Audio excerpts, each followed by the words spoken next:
Hello and welcome to day 71. We are looking at Deuteronomy chapters 19 to 21 and Galatians chapter 3 today. So we start with some instructions about sanctuary cities.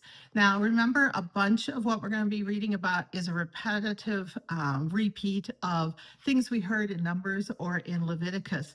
And there's already been some talk about sanctuary cities, but once again, we're reminded that the Israelites are supposed to designate 3 cities so that if anyone accidentally kills someone, they have a place to go for sanctuary.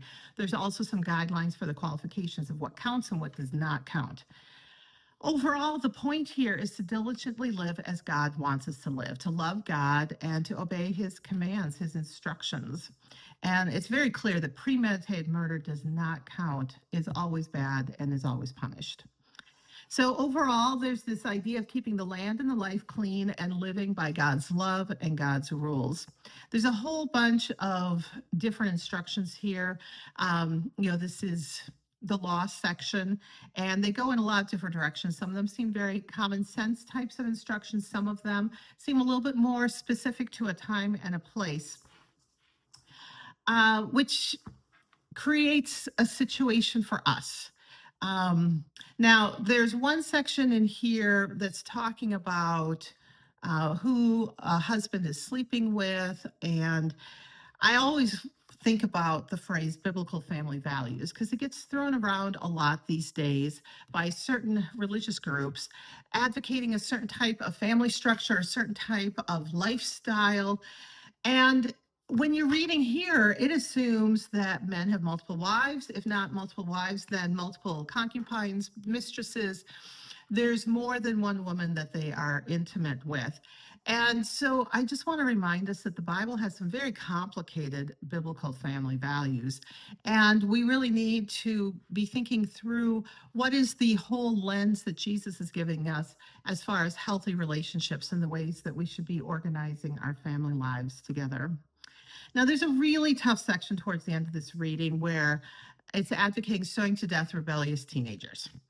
Now, absolutely do not do this today. I am on no circumstances advocating that we stone rebellious kids. But why is this here? Now, at the time, this is a nomadic group that's been living in tents wandering around the Sinai desert. They're moving into the promised land. They're going to be living in small settlements. Some of them may be in small villages that are a little bit more permanent than the nomadic way they have been living. But in such small family groups living a range of small communities, when you have anyone, child or adult, who refuses to comply with the guidelines, instructions, rules of the community and disrupts the community, it becomes difficult for the entire community. Remember, these people are living, hand to mouth. They don't have huge granaries of food to get them through multiple years. They depend on every year's harvest. If they're lucky, they're able to save a little bit from one year to the next. But if anything goes wrong, they're facing starvation, they're facing death, they're facing problems with their neighbors, which may involve, battles. And so having anyone in the community who is in non-compliance with the life of the community becomes a problem for the entire community. Now, I'm not trying to justify killing children here, but I want us to understand some of the local context where some of these instructions are coming from. Now, even today, we don't always have tools that really help teens thrive. We still have young people that are really struggling. Sometimes it's mental health, sometimes it's trauma, sometimes it's oppression, injustice, lack of opportunities. And even today, we still struggle to find systems to be able to support young people to grow up and be healthy adults and maintain our homes and our communities. And so this is still something that we're struggling with. We've made some progress with therapy and some medications, but we still have a long way to go. And this is definitely an area for us to be praying about and to be working towards better outcomes. So we have a lot of different legal systems now. But regardless of what system we're using, life is clearly better when we put God before ourselves to work and live together in community with God's grace and love. When we go into Galatians, Paul continues this theme of putting our trust in Jesus, not the law. Laws change, people are unreliable, but Jesus is the cornerstone and the foundation for our lives. We don't get ahead by working hard. Instead, we are changed by Jesus when we accept Jesus into our lives. And Paul really spends a lot of time referring back to Abraham here, which is really interesting because a lot of what Paul does and a lot of what the Jewish people do is refer back to Moses. But Paul goes all the way back to Abraham because Abraham is before the law, it's before the 10 Commandments, it's before the 600 rules of the Torah, the first 5 books of the Hebrew Bible. And Abraham is our role model for coming to know God, love God, and trust God. And then God makes a covenant with him, and then they move forward, and Abraham is blessed. So I think whether it's looking at Abraham or looking at our lives today, trying to live on our own devices is a doomed effort. And there's a couple interesting books of people who have tried to live according to the laws of the Hebrew Bible.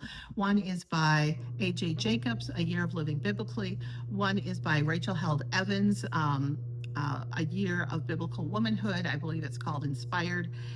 And both of them point out just how impossible it is to live by every single one of these rules. The point is not to follow the rigid rules. The point is to see God's grace and how the rules bring us to a place of healthy living with God and our community. Now, the big money verse at the end of our Galatians reading today is there is no Jew or Greek, male or female, no slave or free. And Galatians is considered one of the earliest documents we have in the New Testament. It was written before the Gospels. And this is a clear piece of Paul's theology and Paul's understanding both of who God is and who God welcomes into the faith family to be part of the church. It is really clear with this that everyone is welcome. We are struggling now. One of the big issues that our country is struggling with right now is the concept of, are there 2 genders or are there more than 2 genders or sexes, depending on how you want to look at this? Is there just male and female, or is there more to this story? Going with a duality, option 1, option 2, male, female, is simplicity. A lot of us are looking for simplicity in our lives that are really complicated these days. And it is really tempting to have this black and white, again, duality, black, white, 2 options. A lot of people want that comfort, want that clarity.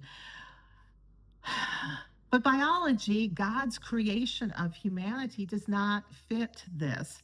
And Paul is saying there is no duality. It's not Jew or Greek. It's not male or female. It's not slave or free. Everyone is involved, no matter who you are, no matter how you were made, no matter where you come from. Everyone is involved. When it comes to biology, we've seen that roughly 2% of all of the humans on Earth do not fit neatly into the male or female category. This is roughly the same number of humans on the whole planet that are redheaded. So if you think of all the people you know or have seen that have red hair, natural red hair, that's the number of people whose gender physically, whether it's how their body on the outside was made, the hormones inside them, the chromosomes in their DNA, does not clearly fit into just male or female. There's a number of variations. Many of these people are called intersex, but we don't want to worry about a label for who they are, but this whole group of people exists. And God did not just make 2 genders. It is not just male and female. It's not 2 boxes clearly defined.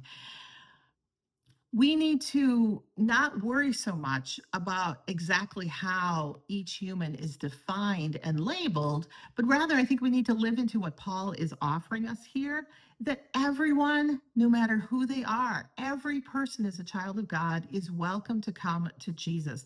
There's a place in the faith family for every person.